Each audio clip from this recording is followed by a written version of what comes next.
In today's video, I'm going to teach you how to find the QID in Salesforce with a quick and straightforward guide. Let's get started right away.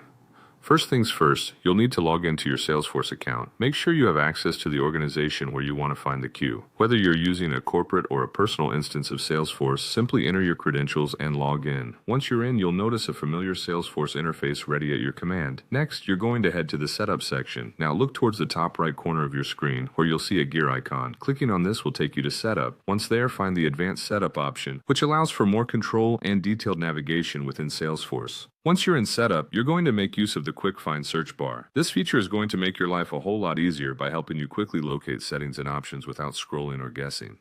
Type in queues in the Quick Find bar and wait for the results to populate. After you've hit enter, you should now see a list of queues associated with your Salesforce instance. Go ahead and click on the name of the queue you're interested in. This will open the specific details page for the selected queue. Now, here's where you can find what you came for. Once you've opened the queue you're interested in, direct your attention to the URL of the page in your browser. Right there, at the very end of that URL, you'll spot a string that seems a bit cryptic. Don't worry, that 15 to 18 character string is exactly what you're looking for. That's the queue ID you need. For those who might be managing multiple queues and require IDs en masse, there's an additional tip. You can actually export your queues using Salesforce reports or a tool called Data Loader. These tools provide the ability to extract the queue IDs in bulk, saving you time and effort if you're dealing with a larger set of data. And that's it. Just like that, you're now equipped with the knowledge to find queue IDs in Salesforce. Whether you're accessing them one at a time through the URL or systematically exporting them for larger data sets, you've got the steps down. I hope you found this guide helpful. If you did, give us a thumbs up and subscribe for more quick Salesforce tips. Until next time, take care.